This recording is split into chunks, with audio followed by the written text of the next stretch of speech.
So hello everyone, welcome to go for education. और आज की वीडियो में हम IUPAC नॉमेनक्लेचर का एक्सटेंडेड फॉर्म लेकर चलने वाले हैं। देखिए, मैंने आपको बोला था कि IUPAC नॉमेनक्लेचर हम 4 लेक्चर्स के अंदर में कवर करेंगे। सो आज ये मेरा IUPAC नॉमेनक्लेचर का 3rd लेक्चर है, जिसके अंदर में हम आज जो फोकस करने वाले हैं that is the major IUPAC nomenclatures. मैंने आपको जब पढ़ाया था ना, तो मैंने आपको बार बार उन लेक्चर्स के अंदर में बोला था बेसिक्स बेसिक्स बेसिक्स। आपने बेसिक्स देख लिया कि रूल्स क्या हैं। अब एक्सटेंडेड फॉर्म में हम क्या देखेंगे, जितने भी एक्सेप्शंस हो सकते हैं, अगर मल्टीपल फंक्शनल ग्रुप्स लगे हुए हैं या फिर हर फंक्शनल ग्रुप का जो नॉमेनक्लेचर है वो किस तरीके से किया गया है। So without wasting your time topic को स्टार्ट करते हैं। और आज का भी लेक्चर हमारे पास में लगभग 1 घंटे का होने वाला है।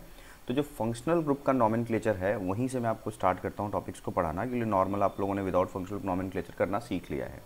तो अगर मान लीजिए कहीं पे फंक्शनल ग्रुप OH लगा हुआ है किसी कंपाउंड में, ठीक है, तो OH मीन्स क्या, कौन सा फंक्शनल ग्रुप है, ये है अल्कोहल। ठीक है, अब अल्कोहल का जो अगर हम प्रीफिक्स देखते हैं, प्रीफिक्स अगर हमने सब्स्टिट्यूएंट यूज़ किया है तो प्रीफिक्स में हम यूज़ करते हैं हाइड्रोक्सी।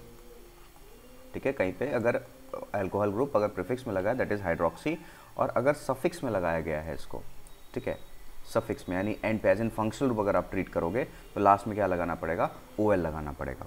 एग्जाम्पल के तौर पे मान लीजिए एक कंपाउंड है अपने पास में, ठीक है, यहाँ पे लगा है अपने को एक क्लोरीन, यहाँ पे लगा है एक ब्रोमीन, और यहाँ पे लगा हुआ है एक OH। ठीक है, तो अब यहाँ पे क्वेश्चन ये है कि इस कंपाउंड का नॉमेनक्लेचर क्या होगा। It is very simple. देखिए, हमें क्या करना पड़ेगा, सबसे पहले हम यहाँ पे ध्यान देंगे कि कितने कार्बन्स हैं।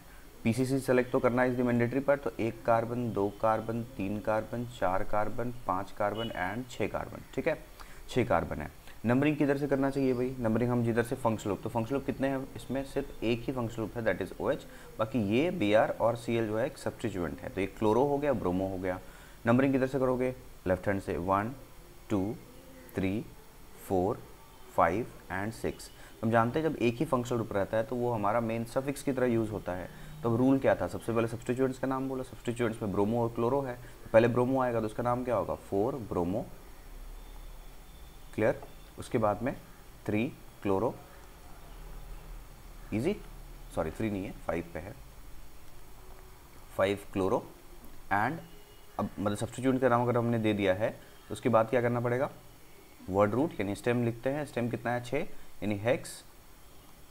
Ni9 में अगर देखोगे तो एन है, तो AN लिखेंगे, ई नहीं लगाएंगे क्योंकि आगे फंक्शनल को भी लगाना है। और लास्ट में जब सफिक्स यूज़ करोगे तो अल्कोहल का सफिक्स क्या होता है, OL। तो ये हो गया इसका टोटल नाम, यानी फुल कंप्लीट नेम क्या होगा इसका, 4 ब्रोमो 5 क्लोरो हेक्सानॉल। ठीक है, आई होप आपको ये जो नॉमेनक्लेचर मैंने बताया आपको समझ में आ गया होगा। चलिए एक दूसरा नॉमेनक्लेचर देखते हैं, just a second.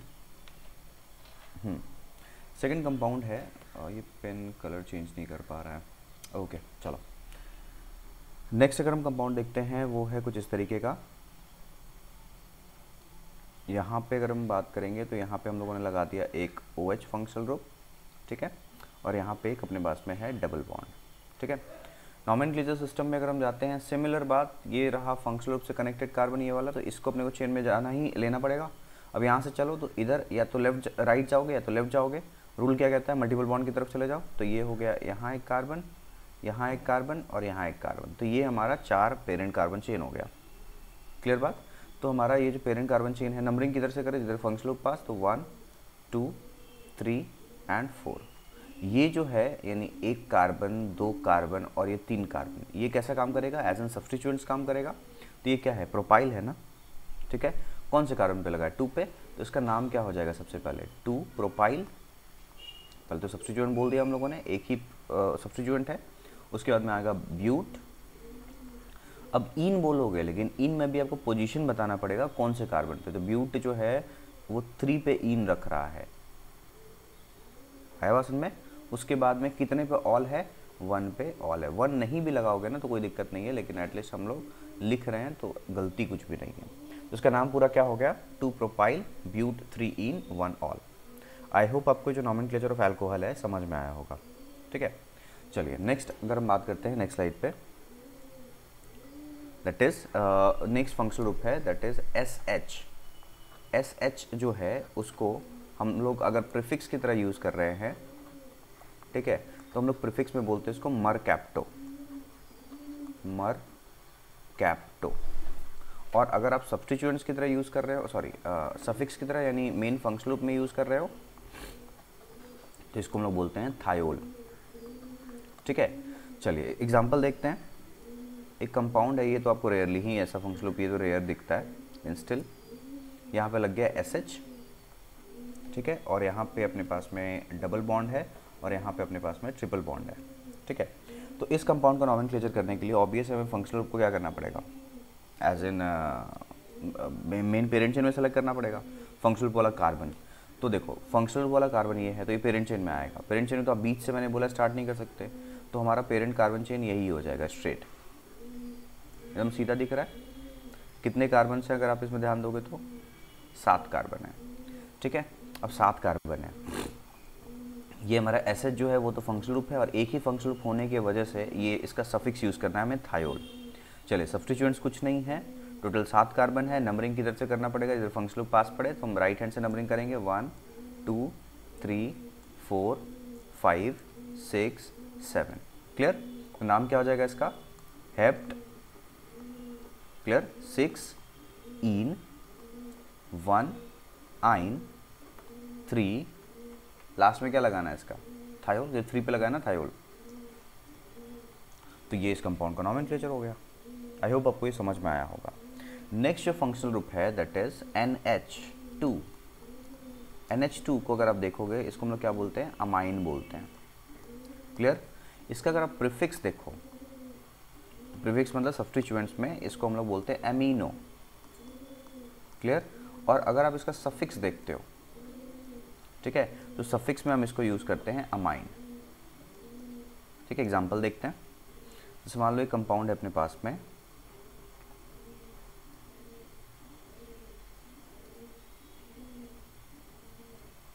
NH2, correct. इसका अगर हमें पूरा नाम अगर करना है तो ऑब्वियस है, वही रूल रेगुलेशन तो सेम है। हम क्या करने वाले हैं, पेरेंट चेन सेलेक्ट करेंगे। तो NH2 से कनेक्टेड कार्बन ये है तो ये कार्बन इंक्लूडेड होना चाहिए। मल्टीपल बॉन्ड की तरफ जाओगे तो हमारा पेरेंट चेन कुछ ऐसा हो जाएगा। करेक्ट बात, नंबरिंग किधर से करोगे, यहीं से करना पड़ेगा, 1 2 3 4 एंड 5। करेक्ट, 5 कार्बन हो गया। सब्स्टिट्यूएंट मुझे एक दिख रहा है, ये मेरा सब्स्टिट्यूएंट हो जाएगा, दैट इज इथाइल। कौन से कार्बन पे, 2 पे। तो स्टार्टिंग कहाँ से होगा, 2 इथाइल पेंट 3 इन, 3 पे इन है, आइन तो है नहीं, ठीक। ई एन ई नहीं भी लगाओगे, ई चलेगा, जनरली नहीं लगाना चाहिए। And 1 amine. अमाइन कितने पे है, 1 पे। अब बोलोगे अमाइन क्यों लिखा, अमाइनो क्यों नहीं, एक ही फंक्शनल ग्रुप है ना, NH2 ही एक फंक्शनल ग्रुप है, और अगर एक ही फंक्शनल ग्रुप होता तो उसका आप तो सफिक्स ही यूज़ करते हो ना। चलिए नेक्स्ट, अच्छा एक और एग्जांपल बात कर लो, कि डिग्री ऑफ अमाइन भी होती है भाई, 1 डिग्री 2 डिग्री 3 डिग्री अमाइन भी होता है।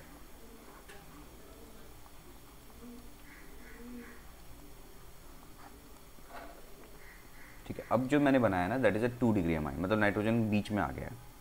तो बीच में अगर नाइट्रोजन आ गया तो लंबा सा कार्बन चेन तो जाएगा नहीं, तो क्या करना चाहिए, तो हमारा यही फंक्शनल ग्रुप हो गया। अब इससे जिधर पे लंबा चेन है या फिर मल्टीपल बॉन्ड जिधर साइड पे है वो चेन ले लो।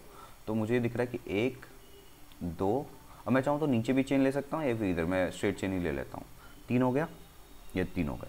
अब ध्यान देंगे, अब इसका नॉमेनक्लेचर कैसे करना है। तो हमारा पेरेंट चेन तो ये रहा 1 2 3, लेकिन अब इसका क्या करना है सर, इधर जो रह गया, ठीक है, मिथाइल है ना, तो इसको हमें बताना पड़ेगा N से, यानी नाइट्रोजन से कनेक्टेड। पहले क्या है अपने पास में, अभी भी देखो ये एज एन सब्स्टिट्यूएंट हो गया ना नाइट्रोजन के ऊपर में, तो सबसे पहले आपको ऐसे लिखना पड़ेगा N मिथाइल, मतलब हम पहले पेरेंट चेन के अलावा जो रह गया है उसको पहले बोलते हैं दैट इज N मिथाइल।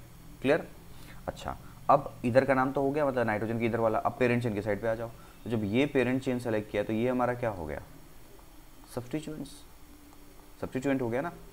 तो सब्स्टिट्यूएंट होने का मतलब ये है कि पहले अब उसको बोलना पड़ेगा, तो N मिथाइल हो गया। उसके बाद क्या है, 2 पे नंबरिंग कर लो, 1 2 3, तो 2 पे क्या है, मिथाइल, करेक्ट, 2 मिथाइल प्रो बोल दिया, 3 कार्बन तो एन है, अगर आप ध्यान दोगे तो प्रोप एन। उसके बाद अमाइन बोलना है, AMINE, बिकॉज इसमें सिर्फ एक ही फंक्शनल ग्रुप है दैट इज, तो हमें अमाइन ही लास्ट में बोलना पड़ेगा। तो इस तरीके से हम अमाइन का नॉमेनक्लेचर करते हैं।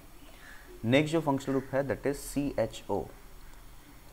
CHO अगर हम बोलेंगे तो ये एल्डिहाइड फंक्शनल ग्रुप है, ठीक है। अगर आप CHO को अगर एक्सटेंडेड फॉर्म में देखोगे तो CHO कुछ ऐसा होता है, एक टर्मिनल फंक्शनल ग्रुप है, लास्ट में, चेन के हमेशा लास्ट में लगेगा, ये होता है CHO। इसका अगर आप प्रीफिक्स देखोगे, प्रीफिक्स, तो प्रीफिक्स यूज़ होता है इसमें, हम यूज़ करते हैं प्रीफिक्स एज इन मतलब सब्स्टिट्यूएंट्स में हम इसको यूज़ करते हैं ऑक्सो बोल लो, या फिर हम इसको फॉर्माइल कहते हैं, FORMYL, फॉर्माइल, ठीक है। और अगर आप इसका सफिक्स यूज़ कर रहे हो, यानी मेन फंक्शनल ग्रुप की तरह अगर आप इसको यूज़ कर रहे हो, तो इसको हम लोग बोलते हैं सफिक्स में AL यूज़ करना है, और समटाइम्स, ये थोड़ा ध्यान देंगे कि कार्बन कंटेनिंग फंक्शनल ग्रुप है तो कार्बल्डिहाइड भी कहा जाता है इसको, कार्ब एल्डिहाइड, मतलब ALDEHYDE, कार्बल्डिहाइड। अब कब, तो देखो जब आप कार्बन को, यानी फंक्शनल ग्रुप का कार्बन, यानी इस कार्बन को अगर आप चेन में इंक्लूड कर रहे होगे तो हम AL लगाते हैं, अगर नहीं इंक्लूड हो पा रहा है किसी वजह से तो हम नॉर्मल इस कार्बल्डिहाइड को लिखते हैं। जैसे आपको एग्जांपल देता हूँ, देखिए एक कंपाउंड है अपने पास में, ठीक है, और यहाँ पे लग गया मल्टीपल बॉन्ड, करेक्ट। अब इसका नॉमेनक्लेचर करना है, तो ऑब्वियस है ये फंक्शनल ग्रुप है, इसका कार्बन को मैं इंक्लूड करना है चेन के अंदर में, कर लिया। तो ये एक कार्बन हो गया, ये 2 कार्बन हो गया, अब किधर जाएं, लेफ्ट जाना पड़ेगा मल्टीपल बॉन्ड की तरफ, 3 और ये 4, करेक्ट। तो हम नंबरिंग भी कर देते हैं, 1 2 3 4। अब यहाँ ध्यान दोगे तो जो फंक्शनल ग्रुप का CHO का जो कार्बन है वो इंक्लूडेड है, तो हमें एज इन एक ही फंक्शनल ग्रुप है ना, तो सफिक्स पे ध्यान देना है, तो हम कौन सा सफिक्स यूज़ करने वाले हैं इसके लिए, अल, नॉट कार्बल्डिहाइड, क्लियर।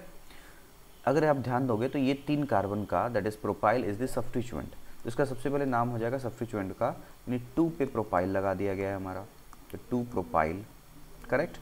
उसके बाद में सब्स्टिट्यूएंट तो हो गया, फिर आ जाएंगे ब्यूट, 4 कार्बन है, ब्यूट, 3 पे क्या लगा हुआ है, इन, करेक्ट। और अल कितने पे है, फर्स्ट कार्बन पे ही है ना, तो हम इन अल बोल सकते हैं डायरेक्ट, क्योंकि 2 पे हो नहीं सकता।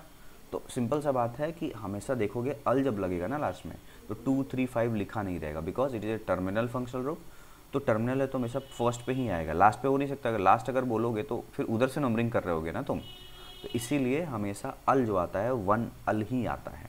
तो इस कंपाउंड का पूरा नाम क्या हो गया, 2 प्रोपाइल ब्यूट 3 इन अल, ठीक है। अभी मैंने क्या किया, इसमें मैंने आपको CHO अभी मतलब कार्बन जो है वो इंक्लूड किया है। अभी ऐसे भी क्वेश्चंस देखेंगे जहाँ पे हमारी मजबूरी हो जाएगी, हम इंक्लूड नहीं कर पाएंगे। चलिए, जैसे नेक्स्ट स्लाइड पर मूव करते हैं। जैसे अपने पास में एक कंपाउंड है,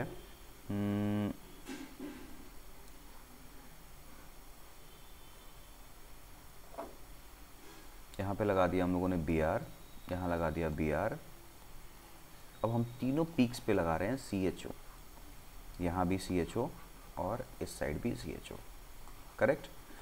अब देखिए यहाँ पे हमें सेलेक्ट करना है लॉन्गेस्ट पेरेंट चेन, तो लॉन्गेस्ट पेरेंट चेन कौन सा हो सकता है, फंक्शनल ग्रुप के कार्बन को इंक्लूड करना है। अब लेकिन यहाँ पे एक प्रॉब्लम है, क्या प्रॉब्लम है कि अगर मान लो आप इस वाले कार्बन को पेरेंट चेन से इंक्लूड कराना चाहते हो, तो आप जाओगे तो आइदर यहाँ से चल के आप देखो, मतलब यहाँ से अगर मैं चलना चाहूँ तो इधर आएंगे, यहाँ आएंगे, यहाँ आएंगे, फिर या तो हमें इस वाले कार्बन को इंक्लूड करना पड़ेगा चेन में, या तो फिर इस वाले कार्बन को, फिर मतलब हम आगे बढ़ जाएंगे और यहाँ तक आएंगे, इस वाले फंक्शनल ग्रुप के कार्बन को इंक्लूड करना है।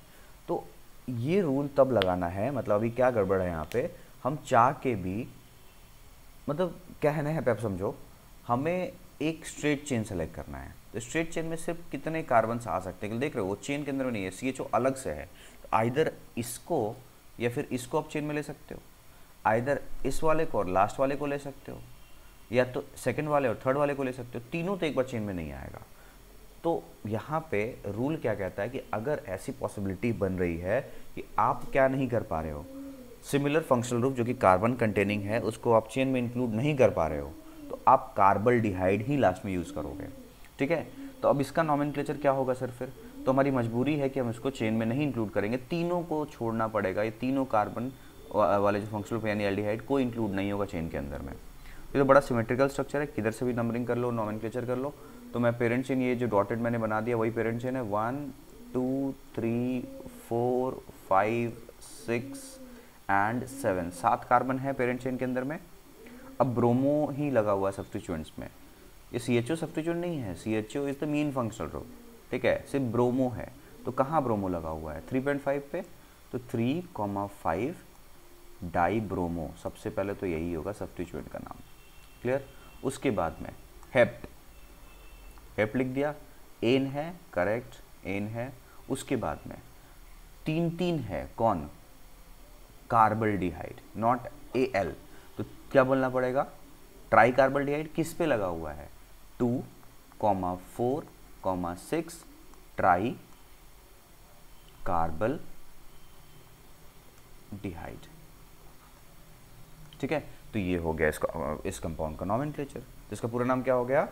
3,5 डाई ब्रोमो हेप्टेन 2,4,6 ट्राई कार्बल्डिहाइड। क्यों कार्बल्डिहाइड यूज़ किया है? क्योंकि यहाँ पे CHO एक ही फंक्शनल ग्रुप है, यहाँ पे एक ही, मतलब नंबर्स में ज़्यादा है, टाइप ऑफ फंक्शनल ग्रुप एक ही है, तो वो तुम्हारा मेन फंक्शनल ग्रुप होना चाहिए। तो एल नहीं यूज़ करके कार्बल्डिहाइड यूज़ कर रहे हैं, क्योंकि ये जो CHO है उसका कोई भी कार्बन इंक्लूड नहीं हो रहा है। क्लियर। तो 3 फंक्शनल ग्रुप होने पे ऐसा प्रॉब्लम हो ही जाता है। सिमिलर अगर कार्बन कंटेनिंग 3 फंक्शनल ग्रुप है तो उसको इंक्लूड नहीं कर पाते हैं। ठीक है, चलिए। लेकिन ये कंसेक्यूटिव पे आ जाता है अगर कंसेक्यूटिव है तो। चलिए नेक्स्ट अगर हम बात करते हैं, आपका जो फंक्शनल ग्रुप आता है दैट इज कीटोन। जैसे ये हो गया, बाकी बेटा आप क्वेश्चन प्रैक्टिस करते रहोगे, बहुत सारे क्वेश्चंस होंगे इसमें। इसको हम लोग कहते हैं कीटोन। कीटोन का प्रीफिक्स अगर आप यूज़ करोगे तो प्रीफिक्स में इसका यूज़ हो जाता है कीटो। ठीक है, और सफिक्स में लास्ट में हम लगा देते हैं ONE। सफिक्स तब यूज़ होता है जब हम उसको फंक्शनल ग्रुप की तरह ट्रीट कर रहे हैं, प्रीफिक्स तब जब वो सब्स्टिट्यूएंट की तरह ट्रीट हो रहा है। एग्जाम्पल के तौर पे इधर पे लगा दिया BR, इधर पे लगा दिया डबल बॉन्ड O। क्लियर। और चलो एक मल्टीपल बॉन्ड भी यहाँ लगा देते हैं। इस कंपाउंड को नॉमेनक्लेचर करना है, तो ये कार्बन कंटेनिंग फंक्शनल ग्रुप है तो इंक्लूड करना है, तो हम यहाँ से करेंगे। और राइट नहीं जा रहे हैं, लेफ्ट जा रहे हैं, because there is a multiple bond. तो कितने कार्बन हो गए भाई? 4, 1, 2, 3 और 4। सब्स्टिट्यूएंट्स अगर आप देख पाओगे तो BR एक सब्स्टिट्यूएंट यहाँ पे दिख रहा है, करेक्ट। बोलो सर इधर वाले कार्बन का क्या करना है? इधर वाले कार्बन का क्या करना है, देखो ये बात करते हैं। अच्छा मैंने गलती कर दिया ना, बीच से तो चेन स्टार्ट ही नहीं होता, ये फर्स्ट वहाँ से कैसे दे देंगे? यहाँ ये वाला कार्बन इंक्लूड करना है तो बीच से तो उठा नहीं सकते, तो ये भी carbon parent chain straight chain, तो यही आएगा ना पूरा। तो नंबरिंग क्या हो जाएगा? 1, 2, 3, 4 एंड 5। रूल क्या कहता है कि फंक्शनल वाले कार्बन को इंक्लूड करना है, तो बीच में, तो बीच से थोड़ी स्टार्ट करोगे, एक चेन लेना पड़ेगा। तो हम लोगों ने पूरा स्ट्रेट चेन ले लिया, करेक्ट। अब एक BR एक सब्स्टिट्यूएंट है, तो किस पे है? 3 पे, तो नाम क्या हो जाएगा? 3 ब्रोमो सबसे पहला, डन। उसके बाद में पेंट, कौन से पे? इन है, 4 पे इन, एंड आइन तो है नहीं। उसके बाद क्या करना पड़ेगा? आप सफिक्स यूज़ कर रहे हो ना, एक ही फंक्शनल ग्रुप है कीटो, तो उसके लिए कीटो मतलब कीटोन है, तो आप सफिक्स क्या यूज़ करते हो? लास्ट में ONE। कौन से पे, कौन से कार्बन पे ONE है? कार्बन है कार्बन नंबर अपने पास में 2, तो 2ONE बोल देंगे। तो इसका पूरा नाम हो गया 3 ब्रोमो पेंट 4 इन 2 ऑन।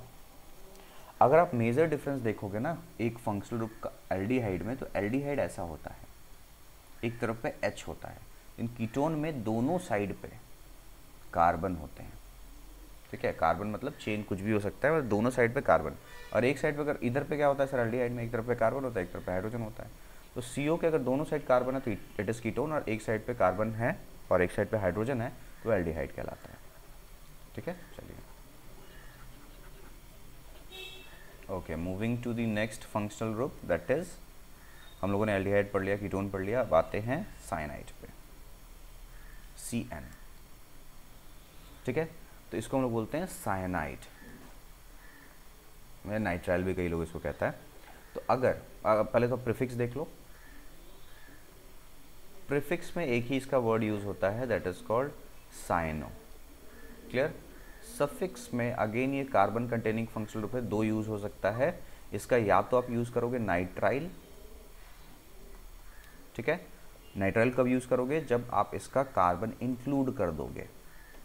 ठीक है, और दूसरा सफिक्स हम यूज कर सकते हैं इसका कार्बोनाइट्राइल। यानी देखो कार्ब वर्ड एक्स्ट्रा आ रहा है, कार्बोनाइट्राइल। क्लियर है, ये जब कार्बन इंक्लूड नहीं होगा उसका, समटाइम्स ऐसा हो जाता है।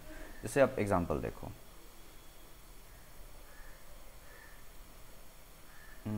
इसमें क्या करते हैं, CN यहाँ लगा दिया और एक एक्सटेंडेड फॉर्म डबल बॉन्ड यहाँ और जस्ट इस सेंटर पोजीशन पे क्लोरीन। एकदम सिंपल है। कितने फंक्शनल ग्रुप भाई? एक ही है CN, तो फंक्शनल ग्रुप का कार्बन इंक्लूड कर लो। यहाँ से चलेंगे, इधर जाएंगे, फिर मल्टीपल बॉन्ड की तरफ सीधा बढ़ जाना है, कुछ सोचना ही नहीं है। हो गया? ठीक है, तो 1 2 3 4 5 एंड 6। क्यों वहाँ से नंबरिंग किया? क्योंकि फंक्शनल ग्रुप से नंबरिंग करना पड़ेगा। ठीक है जी। तो अब अगर आप ध्यान दोगे तो सब्स्टिट्यूएंट्स एक मुझे यहाँ दिख रहा है, ठीक है, एक मुझे सब्स्टिट्यूएंट ये दिख रहा है और एक शायद आपने यहाँ पे भी देख लिया होगा। तीन सब्स्टिट्यूएंट्स हैं इसमें, एक का नाम मिथाइल, एक का नाम क्लोरो, एक का नाम मिथाइल। तो सबसे पहले क्लोरो बोलना पड़ेगा, कितने पे? 3 पे, तो 3 क्लोरो, ठीक है। उसके बाद क्लोरो हो गया, एक क्या है? मिथाइल है। कितने पे है भाई मिथाइल? मिथाइल अपने को, अच्छा मिथाइल के पहले तो इथाइल आ जाएगा ना, ये तो इथाइल रहा, ये भी कितने पे? 4 पे इथाइल, 4 इथाइल, डन। उसके बाद मिथाइल है कितने पे? 2 पे, तो 2 मिथाइल। तो पहले मैंने तीनों सब्स्टिट्यूएंट्स के नाम दे दिए। उसके बाद क्या करना है? सब्स्टिट्यूएंट हो गया ना, तो आज अब पेरेंट चेन पे, यानी हेक्स एनिनाइन क्या है? इन है, कितने पे? 5 इन, करेक्ट। उसके बाद आइन नहीं है, उसके बाद आ जाओ फंक्शनल ग्रुप पे। तो फंक्शनल ग्रुप का तो कार्बन इंक्लूड किया गया है, तो नाइट्राइल बोलोगे, और 1 पे ही है तो 1 नाइट्राइल बोल लो, या फिर डायरेक्ट नाइट्राइल बोल लो। इस कंपाउंड का नाम क्या हो गया? 3 क्लोरो, 4 इथाइल, 2 मिथाइल, हेक्स 5 इन नाइट्राइल। आई होप आपको ये जो नॉमेनक्लेचर मैंने बताया समझ में आया होगा। चलिए, इसके साथ भी ऐसा हो सकता है कि हमें कई बार ऐसा कंडीशन आ जाए, जैसे मैं आपको एक क्वेश्चन दे ही देता हूँ।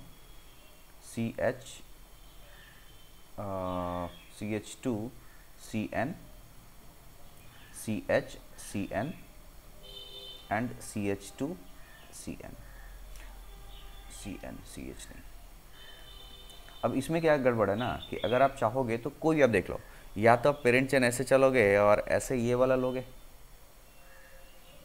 या तो बीच वाले CN को इंक्लूड करोगे। तो ऐसा है ना कि इसमें आप फंक्शनल ग्रुप में तीनों साइनाइड तो ले ही नहीं पाओगे पेरेंट चेन के अंदर, दिक्कत ये है। तो क्या करना पड़ेगा? तो ऐसा कंसेक्यूटिव पोजीशन आता है ना, कंडीशन आता है, तो हम तीनों साइनाइड को नहीं ले पाते हैं। है तो फंक्शनल ग्रुप ही, सब्स्टिट्यूएंट नहीं होगा, लेकिन उन तीनों को इंक्लूड नहीं कर पाएंगे चेन के अंदर में। तो हमारा ये चेन का कहलाएगा इसका, ठीक है। सब्स्टिट्यूएंट है नहीं, तो सीधे सीधे कहाँ से स्टार्ट होगा? प्रोप, तो propane, clear. Tri nitrile है।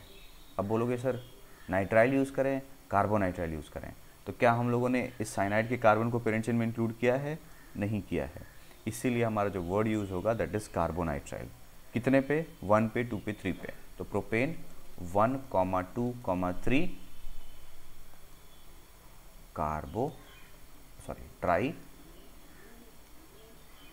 Try carbonitrile. आई होप आपको जो साइनाइड है उसका जो नॉमेनक्लेचर है वो समझ में आ गया होगा। Moving to next slide, next functional group that is amide. Amide किसको बोलते हैं? अगर C डबल बॉन्ड O के साथ में एक NH2 लगा हो, that is called amide functional group, ठीक है। ये भी अगेन उसी तरीके का, अगर आप ध्यान दोगे तो कार्बन कंटेनिंग है। चलिए, तो इसका प्रीफिक्स क्या यूज़ होता है? प्रीफिक्स में हम यूज़ करते हैं इसको कार्बामॉइल, ठीक है। एंड सफिक्स में अगेन 2 सफिक्स यूज़ होगा, कब कार्बन इंक्लूड हो रहा है, कब नहीं हो रहा है। तो एक होता है सीधा सीधी अमाइड। अमाइड तब बोलना है जब आपने कार्बन इंक्लूड कर दिया है इसका, देख रहे हो ना, कार्बन कंटेनिंग फंक्शनल ग्रुप है। और दूसरा कार्बोअमाइड, कार्बोक्सामाइड, CARBOX अमाइड। ये तब यूज़ करोगे जब हमारा कार्बन इंक्लूड नहीं हो पाएगा किसी वजह से, ठीक है। जैसे एग्जांपल देखते हैं।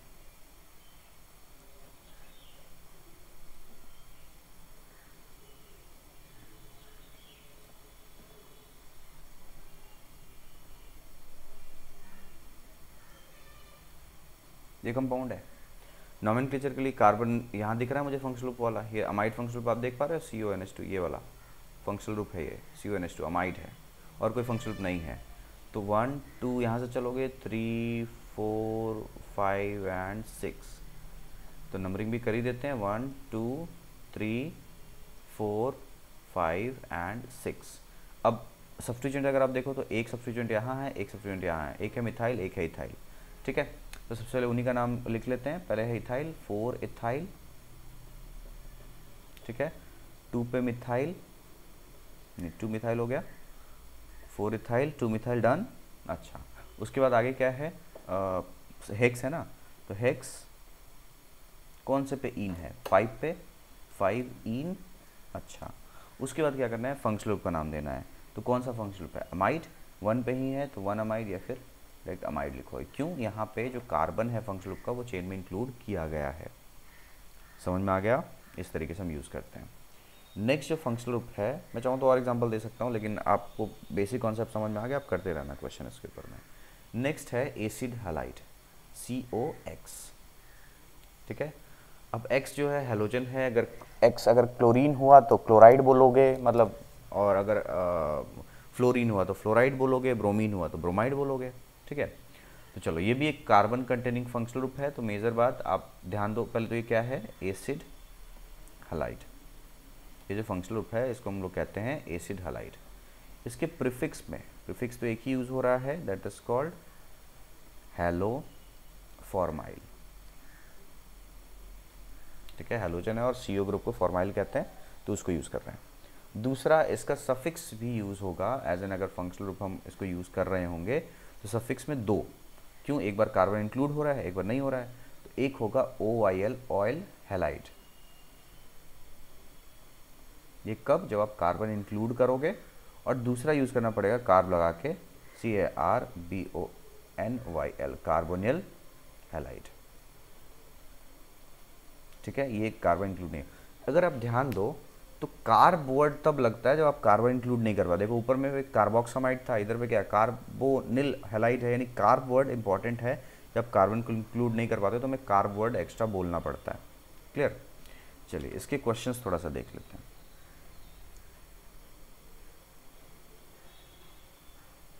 यहाँ Cl लगा दिया। चलिए, सबसे पहले तो ज़रूरी हो जाता है फंक्शनल ग्रुप पहचानना। तो यहाँ पे फंक्शनल ग्रुप कीटोन नहीं है, अगर आप देखोगे तो COX यहाँ लगा हुआ है, तो दिस इज़ योर कंप्लीट एक फंक्शनल ग्रुप। अगर आप ध्यान दो तो ये एक फंक्शनल ग्रुप है, तो ये कार्बन इंक्लूड करना पड़ेगा। इधर कोई कार्बन है नहीं, तो 1 2 3 और ये 4 हो गया। नंबरिंग 1 2 3 एंड 4, कोई सब्स्टिट्यूएंट नहीं है, तो सीधा, अच्छा एक सब्स्टिट्यूएंट है क्लोरीन, तो Cl को क्लोरो बोलना है। कौन से पे, 3 पे, तो क्या नाम हो जाएगा, 3 क्लोरो, डन। उसके बाद में जब 3 क्लोरो बोल दिया तो उसके बाद में आ गया 4, यानी ब्यूट एन।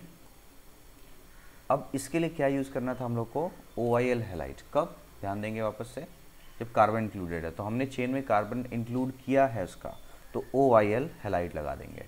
इसका नाम क्या है भाई, देखो तो ब्यूटेन हो गया ना, OIL हैलाइड, OYL हैलाइड। तो हैलाइड मतलब कौन है, क्लोरीन है ना, तो इस टाइम पे क्या हो जाएगा, क्लोराइड। तो इसका नाम पूरा क्या हो गया, 3 क्लोरो ब्यूटेनल क्लोराइड। क्लियर बात, आई होप आपको ये समझ में आ गया होगा। नेक्स्ट जो फंक्शनल ग्रुप है that is called Easter, C double bond OR, this is called Easter. ठीक है, नॉट ईथर, ईस्टर। तो ये भी एक कार्बन कंटेनिंग फंक्शनल ग्रुप है। इसमें अगर आप प्रीफिक्स देखोगे तो प्रीफिक्स इसका आपको यूज़ करना है, हम लोग यूज़ करते हैं इसका प्रीफिक्स अल्कोक्सी। अच्छा, अल्कोक्सी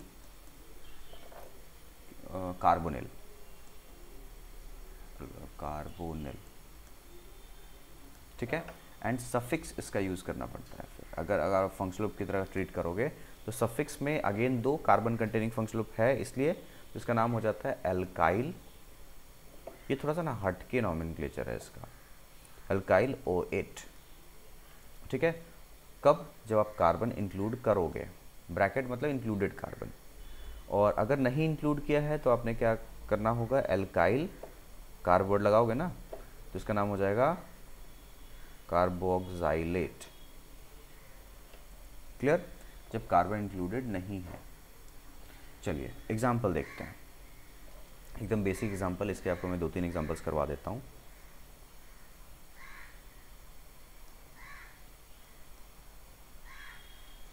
एकदम सिंपल सा कंपाउंड है, अगर आप ध्यान दो तो COOR, तो यहाँ पे एक कार्बन दो मतलब ये वाला हमारा फंक्शनल ग्रुप है। अगर आप देख पाओ बच्चा ना, एल्डिहाइड कीटोन यही सब देखता रहता है। तो ये जो एक फंक्शनल ग्रुप है, ध्यान देंगे, जहाँ CO दिखता है ना उनको तो वो एल्डिहाइड और कीटोन सोचने लग जाते हैं। लेकिन थोड़ा सा अगर आप ध्यान दो तो ये क्या हो गया, एक फंक्शनल ग्रुप है that is called Easter. Clear? इसके लिए अब एक ही फंक्शनल ग्रुप से सफिक्स यूज़ करोगे और कार्बन इंक्लूड कर रहे हैं हम, अगर आप ध्यान दो तो फर्स्ट सेकेंड थर्ड तीन ही कार्बन है। तो अब इसमें नाम क्या करना है, जो एल्काइल वर्ड यूज़ है ना, एल्काइल, ये एल्काइल उस कार्बन के लिए है जो कि ऑक्सीजन से कनेक्टेड डायरेक्टली है। तो यहाँ पे कौन सा एल्काइल ग्रुप है, मिथाइल। तो सबसे पहले आप इसका नाम बोलोगे मिथाइल। अमाइन में याद है एन मिथाइल हम लोगों ने बोल दिया था, तो सबसे पहले हमने मिथाइल बोला बिकॉज ये एक O से कनेक्टेड एल्काइल ग्रुप है। तो सफिक्स में वही चीज़ होता है कि आप पहले एल्काइल वर्ड बोल देते हो। क्लियर? ठीक है। उसके बाद आप आ जाओ पेरेंट कार्बन चेन पे, प्रो एन है ना, तो एन। अच्छा, लास्ट में क्या लगाना है, O8, तो हम लगा देंगे O8। तो इसका नाम क्या हो गया, मिथाइल प्रोपेनोएट। क्लियर? अगर ये नहीं समझ में आया तो एक और एग्जांपल बात करते हैं। वैसे इजी है, बहुत इजी है ये भी।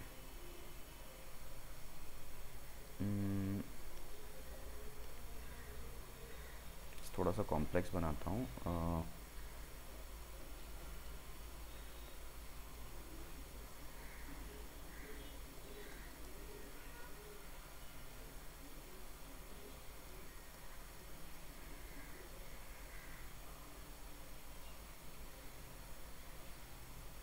ठीक है।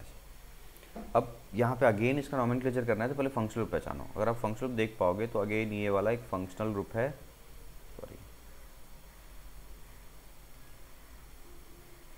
ये जो फंक्शनल ग्रुप है वो अगेन एक ईस्टर है, COOR। तो R इस बार क्या लगा है, प्रोपाइल। तो सबसे पहले आपको नाम लिखना पड़ेगा एल्काइल यानी प्रोपाइल। लिख दिया। अब ध्यान देंगे, फंक्शनल ग्रुप कार्बन ये रहा, 1 2 3, इधर जाओगे तो एक ही कार्बन मिलेगा, ऊपर जाओगे 2 कार्बन मिलेगा, तो 4 एंड 5 यहीं पे। तो 1 2 3 4 5, एक सब्स्टिट्यूएंट यहाँ है, मिथाइल है ना। तो सबसे पहले अब जो हम प्रोपाइल लिख रहे हैं, मतलब इसका जो नॉमेनक्लेचर होगा, प्रोपाइल तो बोल दिया, क्लियर बात, जो कि O से कनेक्टेड है उसका नाम हो गया। अब क्या करना है, अब हमें इस चेन के अंदर, पेरेंट चेन के अंदर में जो सब्स्टिट्यूएंट है उसका नाम लिखना पड़ेगा। तो प्रोपाइल तो हो गया ऑक्सीजन से कनेक्टेड ग्रुप, यानी इसके बारे में हम लोगों ने बात किया। अब बात करना पड़ेगा जो सब्स्टिट्यूएंट मेन चेन के अंदर में है। तो 3 पे मिथाइल है तो क्या बोलोगे, 3 मिथाइल। क्लियर? 3 पे मिथाइल भी बोल दिया। उसके बाद में पेरेंट कार्बन चेन देख लो, पेंट 5 है, करेक्ट। इन है, यस, 2 पे इन। क्या इंक्लूड किया है कार्बन को फंक्शनल ग्रुप का, किया है। तो लास्ट में क्या लगा देना है, EnO8। तो ई नहीं लगाया जाता जनरली, तो ई को हटा दीजिए।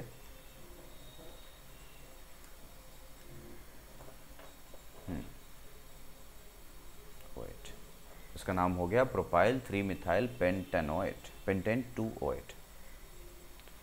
आई होप आपको ये समझ में आया होगा। नेक्स्ट आता है functional group that is anhydride. Anhydride कैसे पहचानते हैं, देखो 2 कार्बोनिल ग्रुप इसमें आपको दिखेगा। This functional group is called anhydride. ठीक है, जस्ट सेकेंड मुझे चेक कर लीजिए, सारा कुछ टेक्निकल कुछ इश्यू तो नहीं है। मैं कंप्लीट वीडियो रिकॉर्ड कर दूं और फिर वैसा हो जाए कि ये काम ही नहीं कर रहा हो। जस्ट अ सेकेंड,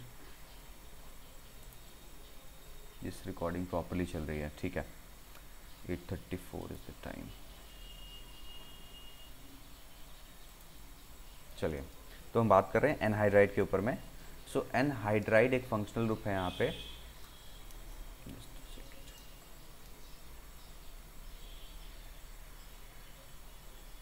ठीक है, अब एनहाइड्राइड फंक्शनल ग्रुप है, इसमें प्रीफिक्स भी यूज़ किया जाएगा और सफिक्स भी यूज़ किया जाएगा। प्रीफिक्स की तरह इसका क्या यूज़ होता है, कुछ नहीं, हाँ, प्रीफिक्स में तो कुछ नहीं यूज़ कर पाएंगे ये।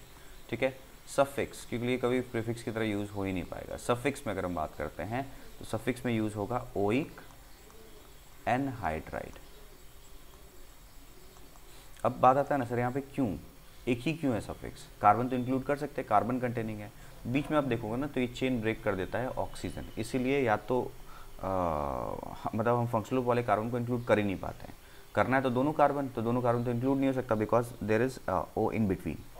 चलिए अब इस कंपाउंड का अगर हमें नाम देखना है तो क्या नाम हो जाएगा, देखिए पहले कंपाउंड बना लेता हूँ।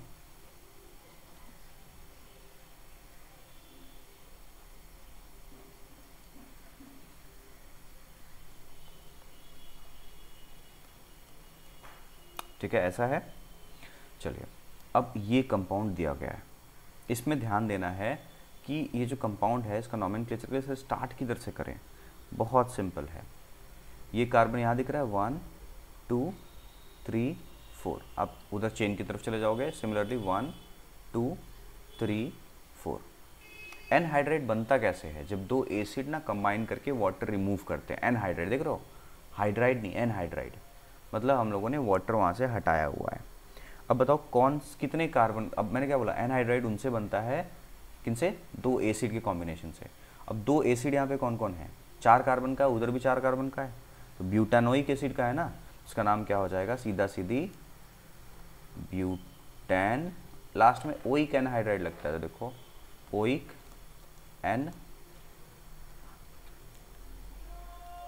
एनहाइड्राइड इसका नाम हो गया। सर अलग अलग होता तो कैसे करते, एक और दे दो नॉमेनक्लेचर, देखो एक और कर लेते हैं।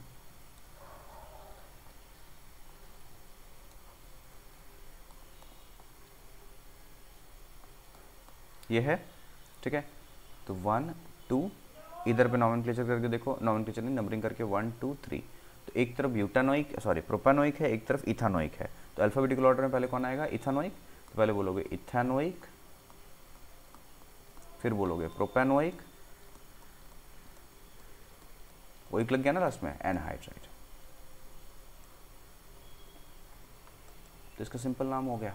तो इस तरीके से हम anhydride as an functional group का नॉमेनक्लेचर करते हैं।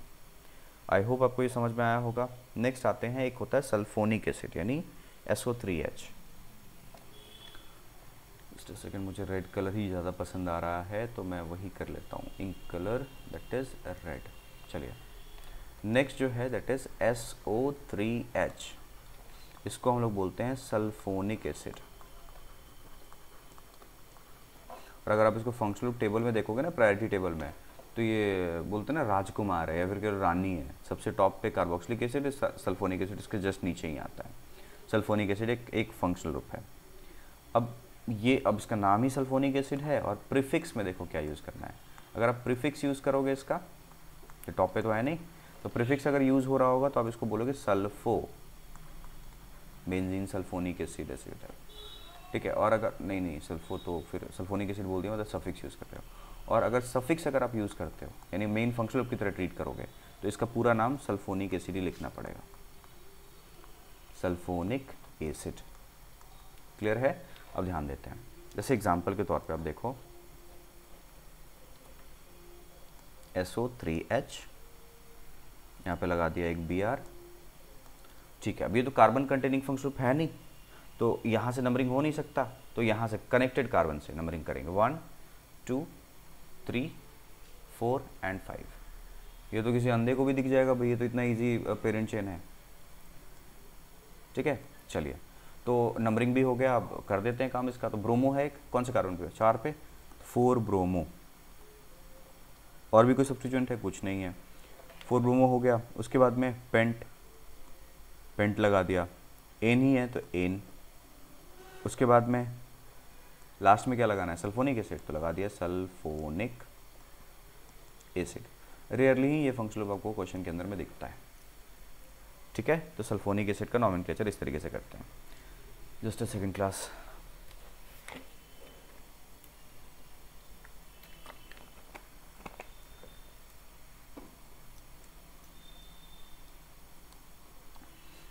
लास्ट जो फंक्शनल ग्रुप है that is COOH, this is called carboxylic acid, carboxylic acid. ये है राजा of the functional group in the priority table, सबसे ऊपर। इसका प्रीफिक्स यूज होता ही नहीं है, समझ में आ रहा है, प्रीफिक्स नहीं यूज होता है। अब बोलो सर ये तो फिर कहीं पे मतलब ये तो मेन फंक्शनल ग्रुप, तो प्रीफिक्स नहीं देखो कई बार क्या होता है कि हम नहीं इंक्लूड कर पा रहे हैं कार्बन को पेरेंट चेन में, तो वो अलग चीज़ है।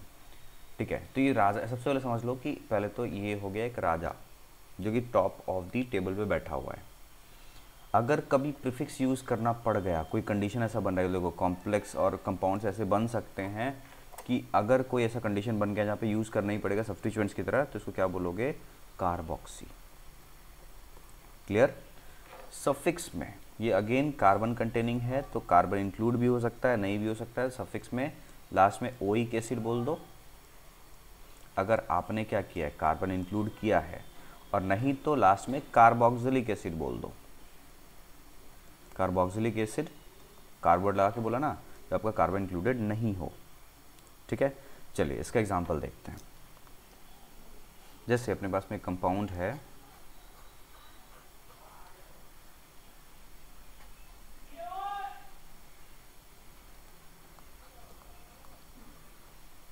यहाँ पे लगा दिया Br, यहाँ पे लगा दिया COOH। एक ही फंक्शनल ग्रुप है यहाँ पे COH, तो नंबरिंग तो यहीं से करना पड़ेगा 1 2। अब किधर चल, लेफ्ट मल्टीपल बॉन्ड की तरफ, 3 4 5 एंड 6। क्लियर। सब्स्टिट्यूएंट्स कितने हैं, एक तो ये सब्स्टिट्यूएंट दिखा सर, एक ये दिखा मेरे को, और एक ये दिखा। इथाइल भी है, उधर भी इथाइल है, और एक ब्रोमो है। तो पहले ब्रोमो बोलना पड़ेगा, कौन से पे, 4 पे, तो 4 ब्रोमो। 2 इथाइल है, कौन कौन से कार्बन पे, 2 पे है एक, और एक 5 पे है। 2 5 डाई इथाइल, करेक्ट। उसके बाद में हेक्स 6 है ना, हेक्स 5 पे इन लिख दिया। अच्छा, लास्ट में कार्बन क्या इंक्लूडेड है पेरेंट चेन में, यस इंक्लूडेड है ये कार्बन फंक्शनल ग्रुप का, तो लास्ट में क्या लग जाएगा, ओइक एसिड। तो पूरा नाम क्या हुआ, 4 bromo 2 5 diethyl hexene oic acid. Hexene मतलब hex 5 ene oic acid, hexane oic acid है बेसिकली। ठीक है। अब देखते हैं कोई और कंपाउंड जिसमें हम COH को, ऐसे तो नहीं, सब में तो कार्बोक्सिलिक एसिड। अच्छा एक एग्जांपल देख लो कार्बोक्सिलिक एसिड वाला, जहाँ पे हम कार्बन चेन इंक्लूड नहीं कर पा रहे हो।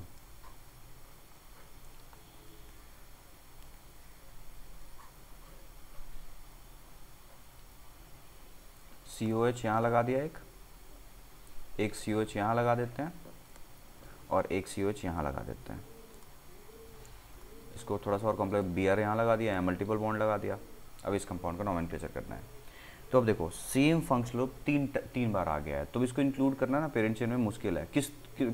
अगर तुम इंक्लूड करोगे तो ऑब्वियस है एक ना कोई छूटेगा ही छूटेगा, तो उसकी क्या गलती है भाई, वो भी तो मेन फंक्शनल ग्रुप ही है। तुम तीनों को इंक्लूड नहीं कर पाएंगे इस बार।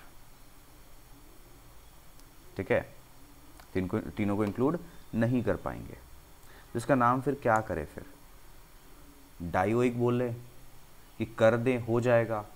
तो देखो ये जो मैंने रूल सिखाया था ना, बच्चे के दिमाग में क्या होता है कि सर आपने तो बोला था अगर कार्बन कंटेनिंग 3 फंक्शनल ग्रुप अगर सेम वाला अगर 3 लग गया तो तीनों को इंक्लूड मत करो। नहीं, मैंने ऐसा नहीं बोला, इसीलिए मैंने ये क्वेश्चन दिया है, इसको आप समझो।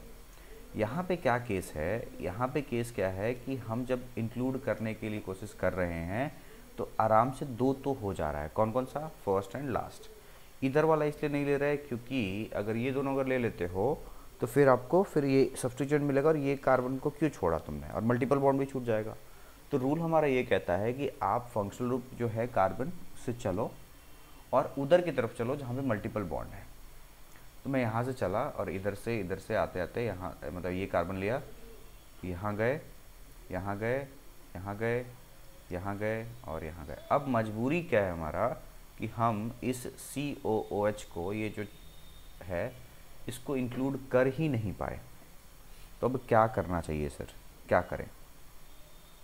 ठीक है, तो क्या हम इसको सब्स्टिट्यूएंट की तरह ट्रीट करेंगे या फिर हम इसको मतलब मेन फंक्शनल ग्रुप की तरह ट्रीट करेंगे, तो नहीं। पेरेंट चेन हो गया ये हमारा, अब ये हो गया पेरेंट चेन, पूरा ये हो गया पेरेंट चेन। इसके अलावा जो बचता है उसको क्या बोलना पड़ता है, सब्स्टिट्यूएंट। तो ये हमारा सब्स्टिट्यूएंट की तरह ही ट्रीट होगा। बात क्लियर है, पेरेंट चेन के बाहर है इसलिए। तो अब चलिए नंबरिंग किधर से करना है भाई, तो जिधर से आपका फंक्शनल ग्रुप पास पड़ रहा होगा, तो फंक्शनल ग्रुप किधर पास पड़ रहा है और मल्टीपल बॉन्ड, तो इधर से 1 2 3 4 5 एंड 6। ठीक, लेफ्ट हैंड से इसलिए चल रहा है, मल्टीपल बॉन्ड इधर, फंक्शनल ग्रुप दोनों तरफ से COH फर्स्ट पे ही है, तो मल्टीपल बॉन्ड इधर लेफ्ट हैंड से चलेगा 2 नंबर पे। ठीक है, तो इसका नाम पहले सब्स्टिट्यूएंट का नाम बोलेंगे, ब्रोमो है और कार्बोक्सी है, तो पहले तो ब्रोमो 2 पे, 2 ब्रोमो, डन। कार्बोक्सी कितने पे है, 4 पे, तो 4 कार्बोक्सी, डन, 2 हो गया। सब्स्टिट्यूएंट अब कुछ बचा नहीं, तो उसके बाद में 2 ब्रोमो 4 कार्बोक्सी हो गया। हेक्स पे आ जाओ, 6 कार्बन है, तो हेक्स, एन है, इन है 2 पे, 2 इन। उसके बाद में कार्बन जो है फंक्शनल ग्रुप का वो इंक्लूड किया गया है, तो इसीलिए हम इसमें क्या यूज़ करेंगे, ओइक एसिड। कितना ओइक एसिड, 2, कौन कौन से कार्बन पे, फर्स्ट एंड 6, तो 1,6 डाई कार्बोक्सिलिक नहीं, डाई हेक्स 2 इन 1,6 die oic acid, oic acid. तो ये इस कंपाउंड का पूरा नाम हो जाएगा। ठीक है, तो मोस्ट प्रोबेबली हम लोगों के पास में जितना फंक्शनल ग्रुप है उन सभी को हम लोगों ने क्या कर लिया है, इंक्लूड कर लिया। नहीं, अभी 1-2 बच रहा है, ईथर तो हम लोगों ने करा लिया, नहीं ईस्टर करा लिया, ईथर बच रहा है अपने को डिस्कस करने के लिए, उसको भी देख लेते हैं। जैसे CH3O CH3 है, ठीक है, CH3O CH3 है, तो ये एक जो फंक्शनल ग्रुप है दैट इज कॉल्ड, मतलब ये फंक्शनल ग्रुप कैसा होता है, ROR-, इसको हम लोग कहते हैं ईथर, नॉट ईस्टर। तो ईथर है। अब कैसे पता लगाएंगे, अगर O के अराउंड दोनों तरफ अगर अल्काइल ग्रुप लगा हुआ है दैट इज ईथर। इसका नाम क्या होगा, इधर पे जो ग्रुप है और इधर पे जो ग्रुप है, मिथाइल मिथाइल है, तो एक तरफ पे आप बोलोगे इसको मिथॉक्सी, ठीक है, और इधर पे क्या हो गया, ये मीथेन। मतलब एक को हमने बोल दिया अल्कोक्सी, के लिए OR ग्रुप का नाम क्या होता है, OR अगर सब्स्टिट्यूएंट होता है तो उसको हम लोग बोलते हैं अल्कोक्सी। मतलब अगर CH3 हुआ तो मिथॉक्सी, C2H5 हुआ तो इथॉक्सी बोलना पड़ेगा, तो क्या हो गया, मिथॉक्सी मीथेन।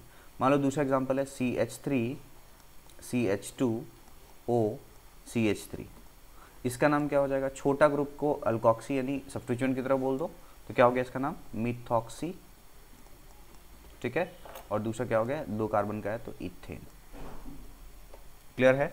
अब एक जैसे एक और एग्जांपल देख लो, या 2 एग्जांपल्स के करेंगे, CCCO, यहाँ पे एक C लगा हुआ है और इधर पे C और C है, ठीक है, इसका नाम क्या हो जाएगा, छोटा ग्रुप कौन है, ये है ना, तो क्या बोलोगे,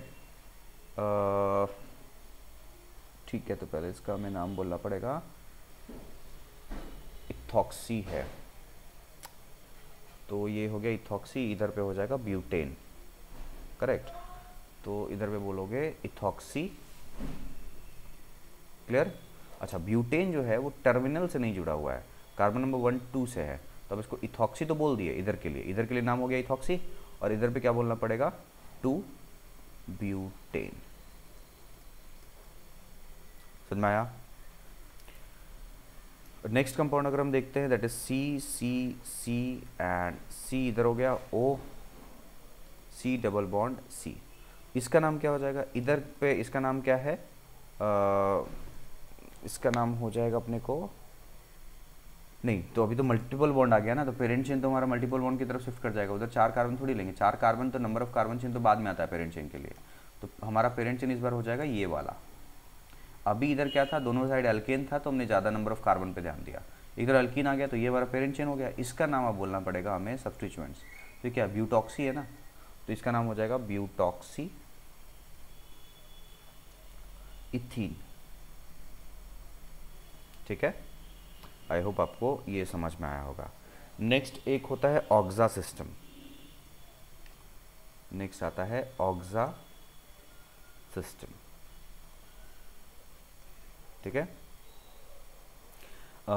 जैसे मान लीजिए कि CCOC है, ठीक है, तो हम इसको मतलब ऑक्सीजन है, कार्बन चेन में PCC में नहीं यूज़ होगा ऑक्सीजन, लेकिन हमने इसको ट्रीट बस कर देंगे नंबरिंग के लिए, तो नंबरिंग के लिए क्या होगा, जैसे ऑक्सीजन पास पड़े तो 1 2 3 4, तो इस ईथर का नाम ना हम एक और तरीके से बोल सकते हैं, इसका नाम क्या हो जाएगा 2 ऑक्सा। ऑक्सा कौन सा है, 2 है ना, तो 2 ऑक्सा ब्यूटेन, तो है तो 3 कार्बन, लेकिन इसका नाम क्या बोल रहे हैं 4, क्योंकि उस ऑक्सीजन को हम लोगों ने नंबरिंग में काउंट कर लिया है। थोड़ा सा ये नॉमेनक्लेचर मुझे भी थोड़ा गलत लगता है, लेकिन ऑक्सा सिस्टम एक नॉमेनक्लेचर सिस्टम है तो हम इंक्लूड करके उस तरीके से पढ़ रहे हैं। एक और देख लो आप, CCO CCOC,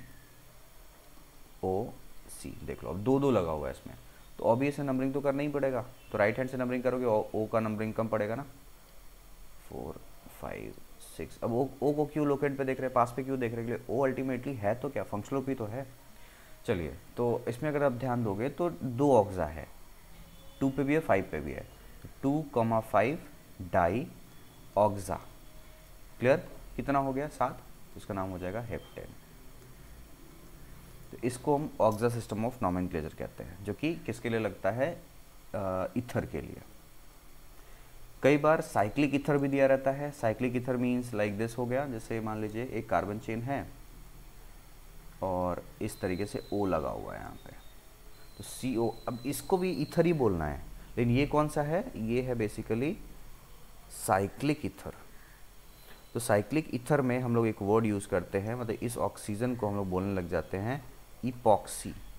इथॉक्सी नहीं, इससे पहले जो था अगर आप ध्यान दोगे तो वो अल्कॉक्सी यानी इथॉक्सी मिथॉक्सी, ये इपॉक्सी है, पॉक्सी, इपॉक्सी। इस वर्ड का ही, इस ग्रुप का ही नाम क्या हो गया, इपॉक्सी। तो ये कितना, ये देखो तो क्या है, इथेन है ना 2 कार्बन का, इधर पे मान लो H लगा होता और इधर पे भी H लगा होता, H2 नॉट, मैं एक प्रॉपर्ली कंपाउंड बनाता। तो इसका नाम बेसिकली क्या होगा, जैसे मैं बना ही देता हूँ इस कंपाउंड को, CH2O, इधर पे आ गए CH2। इस कंपाउंड का नाम क्या होगा, तो इस कंपाउंड का नाम हो जाएगा इपॉक्सी इथेन। इस ग्रुप को बोल दिया इपॉक्सी, तो नाम हो गया इपॉक्सी, ठीक है, और ये हो गया इथेन। तो बड़ा सिंपल लग रहा है, yes it is very simple. थोड़ा ध्यान देते हैं, दूसरा कंपाउंड 1 2 3 यहाँ पे लगा हुआ है, ये इपॉक्सी प्रोपेन, लेकिन इपॉक्सी का इस बार पोजीशन बताओगे तो 1 2 3, तो 1 2 इपॉक्सी प्रोपेन, इसका नाम हो गया। समझ में आया? जैसे मान लीजिए एक और हम इसमें ब्रांचिंग भी कर देते हैं, 4 5 6। मान लीजिए कि यहाँ से हम लोगों ने एक चेन उठाया और यहाँ पे कनेक्ट किया है, करेक्ट, और इसी पे हम लोगों ने एक C यहाँ लगा दिया, एक C यहाँ लगा दिया। तो अगेन ये इपॉक्सी कंपाउंड है, ईथर है, तो पहले आप बोलोगे इपॉक्सी किधर किधर है। तो नंबरिंग के लिए पहले आप देखो किधर से नंबरिंग फंक्शनल पास इधर पड़ेगा, 1 2 3 4 5 एंड 6, ठीक है। तो इसमें ध्यान देते हैं, तो इसका नाम क्या हो जाएगा 2 4, पहले 2 4 इपॉक्सी बोल दिया। अब सब्स्टिट्यूएंट्स बोलो, सब्स्टिट्यूएंट्स अपने पास में 2, 30 कार्बन पे लगा हुआ है, तो 3,3 डाई मिथाइल, और 6 कार्बन है तो क्या हो गया, हेक्सेन। तो ऐसे हम IUPAC नॉमेनक्लेचर करते हैं ईथर का, जिनमें हम लोगों ने बात किया इपॉक्सी, या फिर हम ऑक्सा सिस्टम बात कर चुके हैं और एक नॉर्मल सिस्टम बात कर चुके हैं। ये तीनों IUPAC नॉमेनक्लेचर सिस्टम में ही आता है। कहीं आपको ऑप्शंस दिख जाए तो ऐसा मत सोचना कि ईथर का IUPAC नॉमेनक्लेचर, ऐसा नहीं होता, ऐसा नहीं है, 3 तरीके से कर सकते हैं। सो क्लास, आज की क्लास को मैं यहीं पे होल्ड ऑन कर रहा हूँ। रीज़न इज़ कि क्लास ज़्यादा लंबा भी हो जाएगा, और ये मेरा कल जो लेक्चर मैं लेकर आऊँगा IUPAC नॉमेनक्लेचर का, वो लास्ट होगा, जिसमें हम लोग जो पॉली फंक्शनल ग्रुप है, यानी एक से ज़्यादा फंक्शनल ग्रुप लगा रहेगा, उसका नॉमेनक्लेचर करेंगे, ठीक है। मतलब इसके बारे में कुछ आपको मैं क्वेश्चंस कराऊंगा पॉली फंक्शनल ग्रुप का, और मैंने आपको टेबल भेज दिया है। अगर आप टेलीग्राम चैनल अगर आप ज्वाइन कर चुके हो तो आप उसको देख लेना, ठीक है। कुछ क्वेश्चंस आपको करा दूंगा जहाँ पे ऐसे हम सब्स्टिट्यूएंट्स लगाएंगे जो बड़े कॉम्प्लेक्स हैं, आपको नॉमेनक्लेचर में बड़ा दिक्कत होता है। थर्ड, मैं आपको कल पढ़ाने वाला हूँ IUPAC name of the cyclic compounds. Cyclic अगर रिंग भी है और स्ट्रेट चेन भी है उसमें, तो पेरेंट चेन कैसे सिलेक्शन करते हैं उसको पढ़ेंगे, ठीक है। और आपको कल एक और मुझे चीज़ पढ़ाना होगा, मुझे हाँ, कल हम लोग एक पढ़ेंगे बाईसाइक्लो कंपाउंड, ठीक है, जैसे 2 रिंग्स लगा हुआ है कहीं पे, और आपको मैं कल पढ़ाऊँगा स्पाइरो कंपाउंड का नॉमेनक्लेचर। तो कल हमारा मोस्ट प्रोबेबली लास्ट क्लास होना चाहिए, जिसमें हम मोस्ट ऑफ द नॉमेनक्लेचर्स जो हैं IUPAC नॉमेनक्लेचर सिस्टम का, वो सारा कुछ कंप्लीट कर जाएंगे। आई होप क्लास आपको आज का जो नॉमेनक्लेचर हम लोगों ने डिस्कस किया है वो समझ में आया होगा। मैंने बोर्ड पे इसलिए नहीं पढ़ाया कि कुछ लाइटिंग इशू हो रहा है, मैं बहुत जल्दी इसको रिजॉल्व करके वापस से आपको बोर्ड पे पढ़ाने वाला हूँ। ऐसे भी मुझे इसमें बहुत सारे कंपाउंड्स बनाने थे, तो मुझे ये फॉर्मेट भी ठीक लग रहा था पढ़ाने के लिए, और दूसरा एक लाइटिंग इशू है, इसलिए मैंने ये जो लेक्चर है उसको मैंने बोर्ड पे रिकॉर्ड नहीं किया है। सो क्लास, मिलते हैं नेक्स्ट लेक्चर में। अगर आपको ये लेक्चर अच्छा लगा है तो do subscribe my channel, like this video and share to your friends for these amazing lectures. चलो मिलते हैं नेक्स्ट लेक्चर में, बाय बाय।